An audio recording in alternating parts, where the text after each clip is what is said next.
Assalamualaikum warahmatullahi wabarakatuh.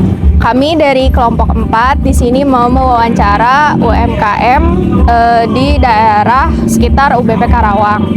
Di sini anggota kami ada saya Denanda Livia Fasya, saya Lia Nurandini, Saya Delia Siwahyuni. Saya Gita Pramesya Wulandari. Sebelumnya boleh kenalan namanya siapa? Nama saya Muhammad Rizal Bahari, biasa dipanggil Rizal. Boleh cerita dikit nggak tentang usahanya? Tentang usaha ini di latar belakangnya ya. Iya. Sebenarnya bikin usaha ini ya di latar belakangi karena nggak mau jadi karyawan aja. Jadi pengen berdiri di atas kaki sendiri gitu. Jadi nggak mau jadi karyawan, pengennya jadi owner. Pengennya nggak digaji, pengennya ngegaji. Berarti sebelumnya pernah kerja ya? Nggak pernah. Semuanya modal bisnis ini ya dari muterin bisnis sebelumnya. Terus kenapa pilih smoothies? Karena kalau jus ini kan semacam jus ya kalau smoothies. Kalau mungkin smoothies agak lebih ribet, tapi kalau dihitung dari HPP-nya, dari harga penjualannya itu sebenarnya kalau lebih gampang jus. Cuma lebih milih smoothies emang pengen minim pesaing aja sih. Dan ternyata selama 1 tahun di dekat sini ada yang nyaingin, ternyata belum ada 3 bulan yang nyaingin udah. Oh. Nah, itu juga. Memang ternyata bikin usaha smoothies itu emang susah banget, harus sabar aja. Terus kalau usaha smoothies ini udah berapa lama berdiri? Usaha smoothies ini udah alhamdulillah udah setahun. Ya udah setahun lebih. Kalau di sini jualannya tuh produk smoothiesnya rasa apa aja sih? Smoothiesnya ada rasa yang paling best seller nih, mulai dari mango thai, ada avocado smoothies, ada strawberry smoothies, ice dan coklat, sama yang terakhir vegan smoothies. Mas, gimana sih proses pembuatan produk ini? Proses pembuatannya dimulai dari bikin krimnya dulu, dari ya mohon maaf saya nggak bisa sebutin ya. Kemudian kalau bikin smoothies itu sebenarnya dari buahnya itu dari buah yang kental, dari buah yang di frozen gitu. Cuma kalau diakalin bisa aja sih, karena dibanyakin es batunya, terus juga buahnya juga dibanyakin, jadi bisa lebih kental.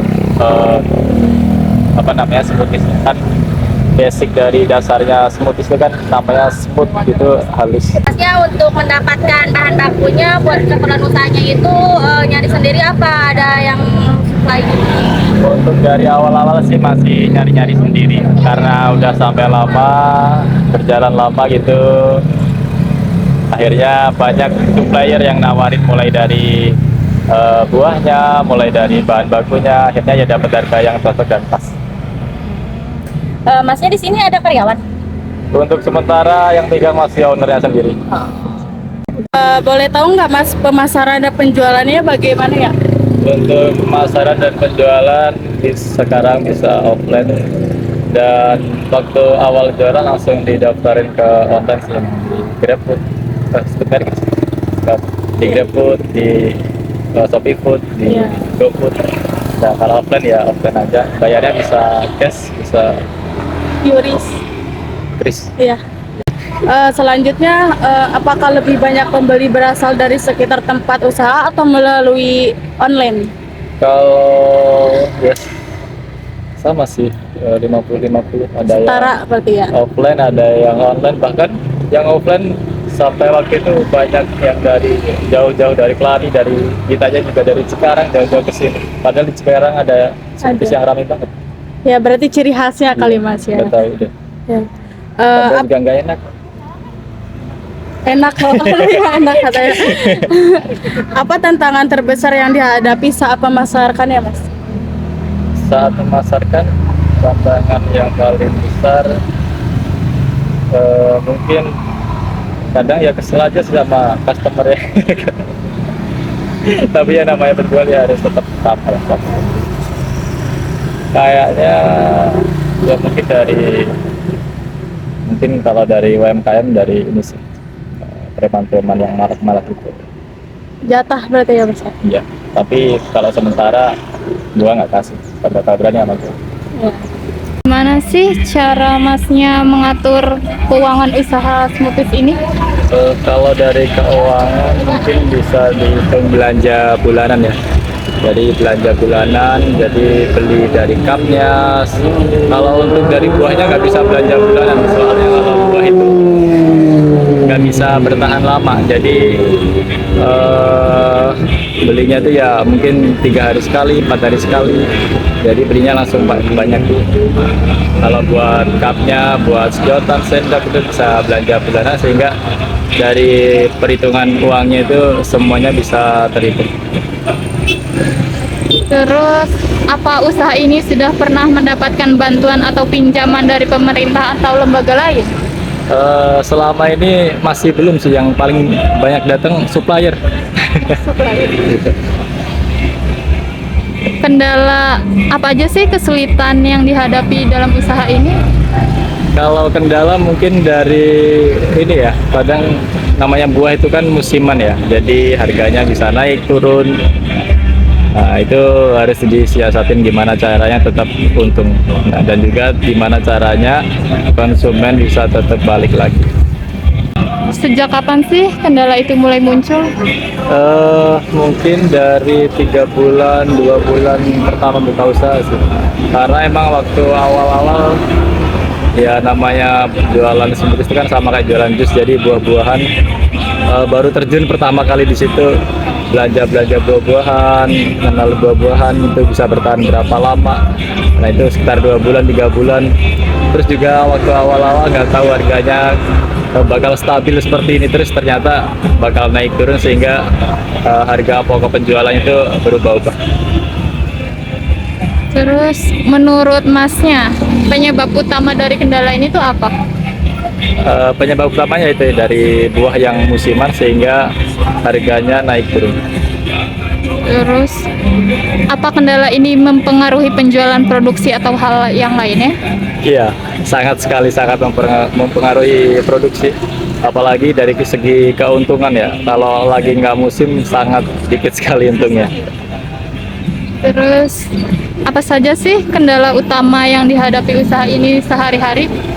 Kendala utama ya terutama itu sih yang paling, kalau sehari-hari ya mungkin kalau dari sini memang banyak gini ya, ya orang-orang yang rese sih sebenarnya di Alfamart sini ya, emang banyak yang nggak mau jualan di sini, cuma saya aja yang bisa bertahan lama karena dipalakin itu. Tapi dari segi buah-buahan kalau sehari-hari mungkin musiman sih kalau dari buahnya. Mas, boleh tahu nggak sih modal pertama kali buka usaha ini tuh sekitaran berapa? Kalau modal pertama seingat saya sih antara 12 sampai 16 juta. Iya, sekitar Itu tuh bersih ya semuanya? ya semua, dari input kontainernya, dari peralatannya, dari semuanya sih. Apa yang sudah Mas lakukan untuk mengatasi masalah ini, Mas? Untuk perkembangan usaha di masa depannya? Untuk ke masa kedepannya mungkin ya bakal dikembangin lagi, bikin cabang lagi, dan terutama yang paling utama itu harus ada satu tempat di mana itu jadi pusatnya. Jadi pengennya nanti di seluruh kota Karawang, bahkan mungkin ya di kota-kota lain. Apa pesan untuk orang yang ingin melalui usaha kecil, Mas? Mungkin ya harus ditekuni terus sih, jangan patah semangat. Namanya usaha itu resikonya rugi, tapi namanya usaha itu pasti rugi tapi resikonya kaya. Apa ada hal lain yang ingin Mas sampaikan tentang usaha ini, Mas? Ya, planningnya ya pasti ada, pengen buka cabang baru, pengen buka satu tempat yang tadi yang utama di satu tempat yang ramai. Ya, biar lebih terkenal lagi gitu ya, Mas. Ya. Makasih ya, Mas. Sekian dari kelompok kami, kurang lebihnya mohon maaf. Wassalamualaikum warahmatullahi wabarakatuh.